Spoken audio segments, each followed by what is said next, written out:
Hi champions, welcome to our Spardha Guruji YouTube channel.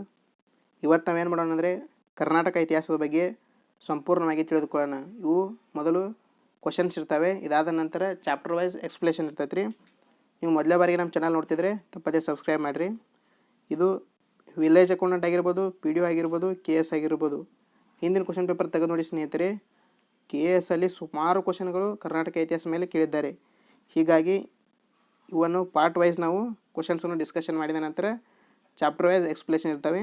Subscribe ಮಾಡೋ ಮುಖಾಂತರ ನಿಮಗೆ ನೆಕ್ಸ್ಟ್ನೇ ವಿಡಿಯೋ ಓಪನ್ ಆಗ್ತೈತೆ ರೀ. ಮೊದಲೇದಾಗಿ ಡಿಸ್ಕಷನ್ ಮಾಡೋಣ. ಕರ್ನಾಟಕದಲ್ಲಿ ಎಲ್ಲಿ ದೊರೆತ ಶಾಸನದಲ್ಲಿ ಅಶೋಕನ ಹೆಸರಿದೆ? ಇದಕ್ಕೆ ಸರಿಯಾದ ಉತ್ತರ ಮಸ್ಕಿ ನೋಡ್ರಿ ಸ್ನೇಹಿತರೆ. 1915ರಲ್ಲಿ ಸಿ ಬಿಡನ್ ಅವರು ಮಸ್ಕಿ ಶಾಸನವನ್ನು ಪತ್ತೆ ಹಚ್ಚಿದರು. ಅಶೋಕನ ಹೆಸರು ಏನು ಕಂಡು ಬಂದೈತಿ ಗೊತ್ತಂದರೆ ಇದರಲ್ಲಿ ದೇವನಾಮ ಪ್ರಿಯಂ ಪ್ರಿಯದರ್ಶಿ ಅಂತ ಕಂಡು ಬಂದೈತಿ ರೀ. ನೆಕ್ಸ್ಟ್ ಕ್ವಶನು, ಈ ಕೆಳಗಿನ ಯಾವ ಶಾತವಾಹನರ ದೊರೆ ಗಾಥಾ ಸಪ್ತಸತಿ ಕೃತಿಯನ್ನು ರಚಿಸಿದನು ಅಂತ ಕೇಳಿದರೆ ಇದಕ್ಕೆ ಸರಿಯಾದ ಉತ್ತರ ಹಾಲರಿ. ಹಾಲ ಅಂದ್ರೆ ಒಬ್ಬ ಇವು ಕವಿಯಾಗಿರ್ತಾನೆ ರೀ. ಗಾಥಾ ಸಪ್ತಸತಿ ಇದು ಸಂಸ್ಕೃತ ಭಾಷೆಯಲ್ಲಿ ರಚನೆಯಾದ ಒಂದು ಕೃತಿಯಾಗಿದೆ. ಇದ್ರ ಬಿಟ್ಟರೆ ಇನ್ನೊಂದು ಯಾವ್ದು ಬರ್ದಾನಂದರೆ ಸತಾಯಿಶಯ ಎಂಬುದಂಥ ಇನ್ನೊಂದು ಕೃತಿಯನ್ನು ಬರ್ದಾನೆ ರೀ, ಸತಾಯಿಶೈ. ಇದಾದ ನಂತರ ಇವಂಗ ಏನು ಬಿರುತ್ತಿತ್ತಂದರೆ ಕೃತಿಗಳು ರಚನೆ ಮಾಡೋ ಕಾರಣ ಇವಂಗ ಕವಿ ಪುಂಗವ ಎಂಬುದರಿಂದ ಬಿರುದನ್ನು ನೀಡುತ್ತಾರೆ. ಇದನ್ನು ಕರ್ನಾಟಕದಲ್ಲಿ ದೊರೆತ ಪ್ರಥಮ ಸಂಸ್ಕೃತ ಶಾಸನ, ಕರ್ನಾಟಕದಲ್ಲಿ ದೊರೆತ ಮೊದಲ ಸಂಸ್ಕೃತ ಶಿಲಾಶಾಸನ ಯಾವುದಂದರೆ ತಾಳಗುಂದ ಶಾಸನ. ಇದು ಶಿವಮೊಗ್ಗ ಜಿಲ್ಲೆಯಲ್ಲಿ ಕಂಡುಬರುತ್ತದೆ. ಕನ್ನಡ ಶಾಸನವನ್ನು ಸಂಪಾದಿಸಿ ಪ್ರಕಟಿಸಿದವರು ಯಾರಂತ ಕೇಳ್ತಾರೆ. ಇದಕ್ಕೆ ಸರಿಯಾದ ಉತ್ತರ BL ರೈಸ್. ಹಾಗಾಗಿ BL ರೈಸ್ ಅವರನ್ನು ಕರ್ನಾಟಕದ ಶಾಸನದ ಪಿತಾಮಹ ಎಂದು ಕರೀತಾರೆ. ಇದು ಎಕ್ಸಾಮ್ನಲ್ಲಿ ಕೇಳಿರೋ ಪ್ರಶ್ನೆ. ಯವನ ರಾಜ್ಯ ಸ್ಥಾಪನಾಚಾರ್ಯ ಎಂಬ ಬಿರುದನ್ನು ಹೊಂದಿದ ವಿಜಯನಗರದ ದೊರೆ ಯಾರಂತ ಕೇಳಿದರೆ ಇದು ನಿಮಗೆಲ್ಲ ಗೊತ್ತಿರುವ ಹಾಗೆ ಕೃಷ್ಣದೇವರಾಯ. ಇದಕ್ಕೆ ಸರಿಯಾದ ಉತ್ತರ. ನೋಡಿ ಸ್ನೇಹಿತರೆ, VA ಅಲ್ಲಿ ಇಂಥ ಈಜಿ ಕ್ವಶನ್ನೇ ಕೇಳಿರ್ತಾರೆ. ನೀವು ಚಲೋ ತಂಗೆ ಕರೆಕ್ಟಾಗಿ ಥಿಂಕ್ ಮಾಡಿ ಆನ್ಸರನ್ನು ಹಾಕ್ರಿ.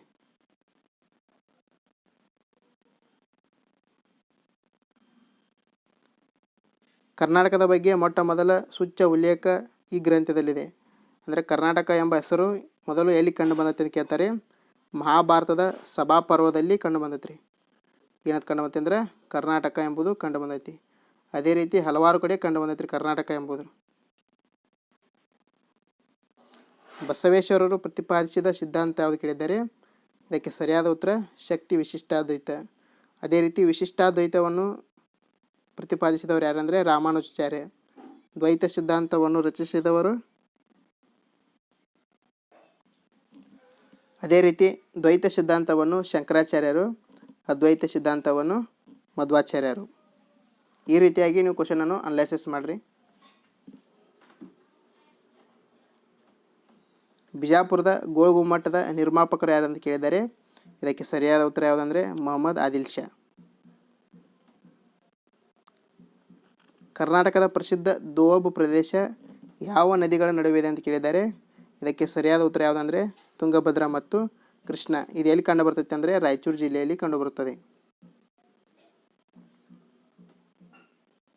ಕರ್ನಾಟಕದಲ್ಲಿ ಎಷ್ಟು ಸಂಖ್ಯೆ ಅಶೋಕನ ಶಿಲಾಶಾಸನಗಳು ದೊರೆತಿವೆ ಅಂದರೆ ಇದನ್ನು ಹಲವಾರು ಎಕ್ಸಾಮ್ನಲ್ಲಿ ರಿಪೀಟೆಡ್ ಆಗಿ ಕೇಳಿರೋ ಕ್ವಶನ್ ಆಗಿದೆ.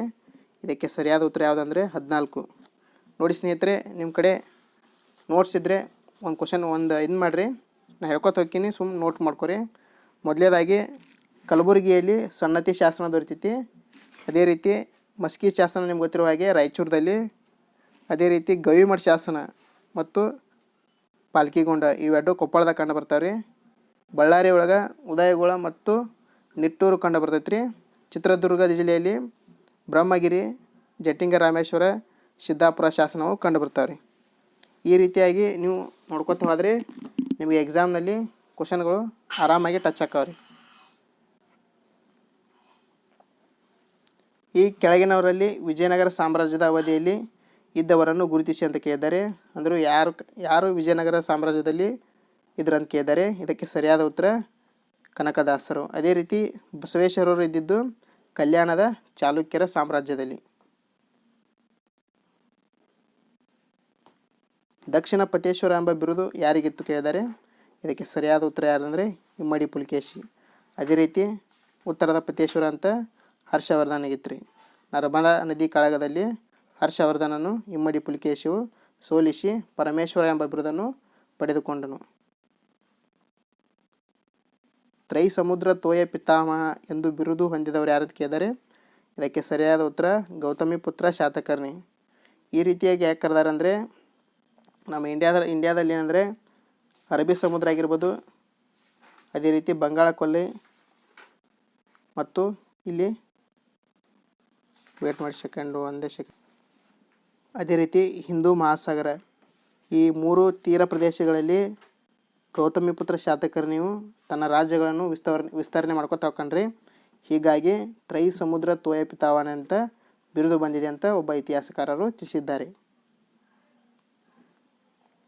ಬಹುಮನಿ ಸಾಮ್ರಾಜ್ಯದ ಮೊದಲ ರಾಜಧಾನಿ ಯಾವುದು ಕೇಳಿದ್ದಾರೆ ಇದಕ್ಕೆ ಸರಿಯಾದ ಉತ್ತರ ಗುಲ್ಬರ್ಗ. ಇದೀಗ ಕಲಬುರಗಿ ಅಂತ ನಾಮಕರಣ ಆಗಿದೆ. ಬಹುಮನಿ ಸಾಮ್ರಾಜ್ಯವನ್ನು 1347ರಲ್ಲಿ ಸ್ಥಾಪಿಸಲಾಗಿದೆ. ಇದನ್ನು ಮೊನ್ನೆ SD ಎಕ್ಸಾಮ್ನಲ್ಲಿ ಕೇಳಿರೋ ಪ್ರಶ್ನೆ. ಶಾತವಾಹನರ ಕಾಲದಲ್ಲಿ ನಗರಾಡಳಿತವು ಈ ಕೆಳಗಿನ ಯಾರ ಕೈಯಲ್ಲಿತ್ತು? ಇವು PDO ಮತ್ತು ವಿಲೇಜ್ ಅಕೌಂಟೆಂಟ್ಗೆ ಇಂಪಾರ್ಟೆಂಟ್ ಕ್ವಶನ್ಗಳು ರೀ. ನಿಗಮ ಸಭಾ ನೋಡಿರಿ, ಈ ಕ್ವಶನನ್ನು ಡೈರೆಕ್ಟಾಗಿ ಕೇಳಿಬಿಡ್ತಾರೆ. ಶಾತವಾಹನರ ಕಾಲದಲ್ಲಿ ನಗರಾಡಳಿತವನ್ನು ಯಾರ ಕೈಯಲ್ಲಿತ್ತು ಕೇಳಿದ್ರೆ ನಿಗಮ ಸಭಾ ಅಂತ ಸರಿಯಾದ ಉತ್ತರವನ್ನು ಹಾಕಿರಿ.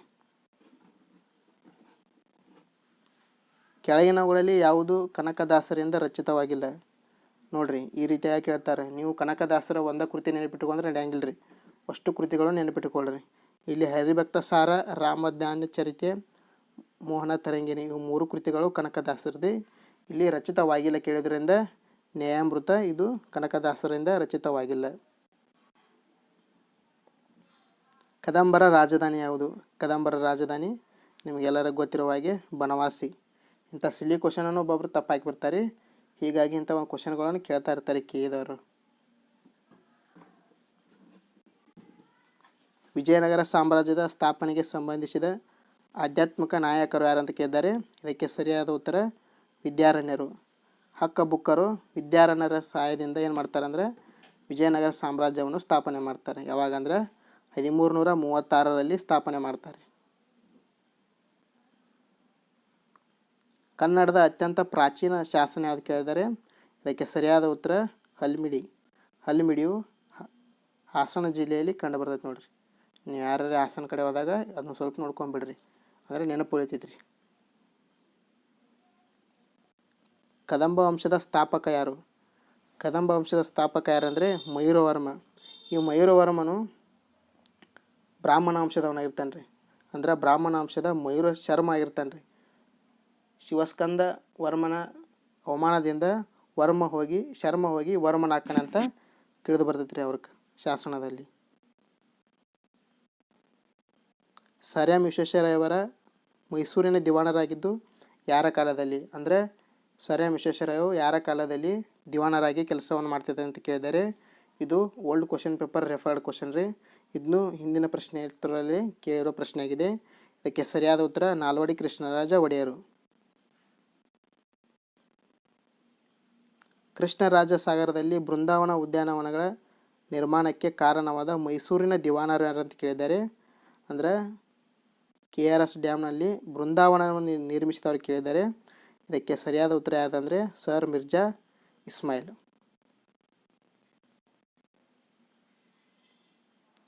ನವ ಮೈಸೂರು ರಾಜ್ಯದ ಮೊದಲ ಮುಖ್ಯಮಂತ್ರಿ ಯಾರು ಕೇಳಿದ್ದಾರೆ. ಇದು ಸಿಂಪಲ್ ಕ್ವಶನ್ ರೀ. ಇದಕ್ಕೆ ಸರಿಯಾದ ಉತ್ತರ KC ರೆಡ್ಡಿ. ತಲಕಾಡಿನ ಗಂಗರ ರಾಜ್ಯ ಲಾಂಛನ ಯಾವುದು? ಇವರ ರಾಜ್ಯ ಲಾಂಛನ ಬಂದರೆ ಗಜ. ಈ ರೀತಿಯಾಗಿ ರಾಜ್ಯ ಲಾಂಛನ ಮತ್ತು ರಾಜಧಾನಿಗಳನ್ನು ಒಂದು ಕಡೆ ನೋಟ್ ಮಾಡಿಟ್ಟುಕೊಳ್ಳ್ರಿ. ಕರ್ನಾಟಕದ ಯಾವ ಪುರಾತನ ನಗರ ಕದಂಬ ರಾಜವಂಶವನ್ನು ಆಳಲ್ಪಟ್ಟಿತು ಅಂತ ಕೇಳಿದ್ದಾರೆ. ಇದಕ್ಕೆ ಸರಿಯಾದ ಉತ್ತರ ಯಾವುದಂದರೆ ಬನವಾಸಿ. ಚಾಲುಕ್ಯರ ಸೈನ್ಯವು ಈ ಕೆಳಗಿನ ಯಾವ ಹೆಸರಿನಿಂದ ಗುರುತಿಸಲ್ಪಟ್ಟಿತ್ತು ಅಂತ ಕೇಳಿದರೆ ಇಲ್ಲಿ ಕರ್ನಾಟ ಬಲವು ಚಾಲುಕ್ಯರ ಸೈನ್ಯವನ್ನು ಕರ್ನಾಟಕ ಬಲ ಎಂದು ಗುರುತಿಸಲ್ಪಟ್ಟಿತ್ತು ಅಂತ ಹೇಳ್ತಾರೆ. ಹೀಗಾಗಿ ಕರ್ನಾಟಕ ಎಂಬ ಹೆಸರು ಕೂಡ ಬಂದೈತೆ ಅಂತೇಳಿ ಇದೊಂದು ಉದಾಹರಣೆ ಕೊಟ್ಟು ಹೇಳ್ತಾರೆ. ಮಹಾತ್ಮ ಗಾಂಧೀಜಿಯವರು ಅಧ್ಯಕ್ಷತೆಯಲ್ಲಿ ಕಾಂಗ್ರೆಸ್ನ ಅಧಿವೇಶನ ಬೆಳಗಾವಿಯಲ್ಲಿ ನಡೆದ ವರ್ಷ ಕೇಳಿದ್ದಾರೆ. 1926ರಲ್ಲಿ ಬೆಳಗಾವಿಯಲ್ಲಿ ಕಾಂಗ್ರೆಸ್ ಅಧಿವೇಶನ ನಡೀತೈತಿ. ಗಾಂಧೀಜಿಯವರು ಅಧ್ಯಕ್ಷರಾದ ಮೊದಲ ಅಧಿವೇಶನ ಮತ್ತು ಕೊನೆಯ ಅಧಿವೇಶನ ಇದೆ ರೀ. ಫಸ್ಟ್ ಆ್ಯಂಡ್ ಲಾಸ್ಟ್ ಇದೆ ರೀ. ಅಲ್ಲಿ ಒಂದು ಕ್ವಶನ್ ಸಿಂಪಲಾಗಿ ಒಂದು ಎಕ್ಸಾಮಲ್ಲಿ ಕ್ವಶನ್ ಕೇಳಿರಿ. ಅಲ್ಲಿ ನೀರು ಇರುವ ಒಂದು ಹೆಸರು ಇಟ್ಟಿದ್ರಿ. ಅದಕ್ಕೆ ಏನಂತ ಹೆಸರು ಇಟ್ಟಿದ್ರಿ ಅಂದ್ರೆ ಕುಡಿಯೋ ನೀರಿಗೆ ಒಂದು ಹೆಸರು ಇಟ್ಟಿದ್ರಿ. ಅದಕ್ಕೆ ಪಂಪ ಸಾಗರ ಅಂತ ಹೆಸರು ಇಟ್ಟಿದ್ರಿ. ಅದನ್ನು ಲಾಸ್ಟ್ ಎಕ್ಸಾಮ್ನಲ್ಲಿ ಕೇಳಿರೋ ಪ್ರಶ್ನೆ ಆಗಿರಿ. ನೋಡಿ ಸ್ನೇಹಿತರೆ, ಈ ಕ್ವಶನನ್ನು ನಿಮಗೆ ಕಮೆಂಟ್ ಮಾಡೋ ಮುಖಾಂತರ ನಿಮ್ಮ ಉತ್ತರವನ್ನು ತಿಳಿಸಿ. ಇದೇ ರೀತಿಯಾಗಿ ಕರ್ನಾಟಕ ಹಿಸ್ಟ್ರಿ ಆಗಿರ್ಬೋದು, ಕರ್ನಾಟಕ ಜಿಯೋಗ್ರಫಿ, ನಾವೆಲ್ಲ ವಿಎಗೆ ಸಂಬಂಧಪಟ್ಟ ಎಲ್ಲ ವಿಡಿಯೋಗಳನ್ನು ಮಾಡ್ತೀವಿ. ಇವುಗಳನ್ನು ನೀವು ನೋಡಲು ನಮ್ಮ ಚಾನಲನ್ನು ಸಬ್ಸ್ಕ್ರೈಬ್ ಮಾಡೋ ಮುಖಾಂತರ ನಮ್ಮ ಜೊತೆ ಸದಾ ನೋಟಿಫೈಡ್ ಆಗಿರ್ತೀರಿ. ಕಮೆಂಟ್ ಮಾಡಿರಿ. ಹಲ್ಮಿಡಿ ಶಾಸನ ಗೊತ್ತಿರುವ ಅತ್ಯಂತ ಪುರಾತನ ಕನ್ನಡ ಶಾಸನ ಎಲ್ಲಿ ಪತ್ತೆಯಾಗಿದೆ ಅಂತ ಕೇಳಿದ್ದಾರೆ. ಇದನ್ನ ಆಲ್ರೆಡಿ ಹೇಳೀನಿ ರೀ, ಆದರೂ ಕರೆಕ್ಟಾಗಿ ನೋಡೋಣ. ಕಮೆಂಟ್ ಮಾಡಿರಿ. ಈ ವಿಡಿಯೋ ಇಷ್ಟ ಆದರೆ ನಿಮ್ಮ ಸ್ನೇಹಿತರಿಗೆ ಶೇರ್ ಮಾಡಿರಿ. ಧನ್ಯವಾದಗಳು.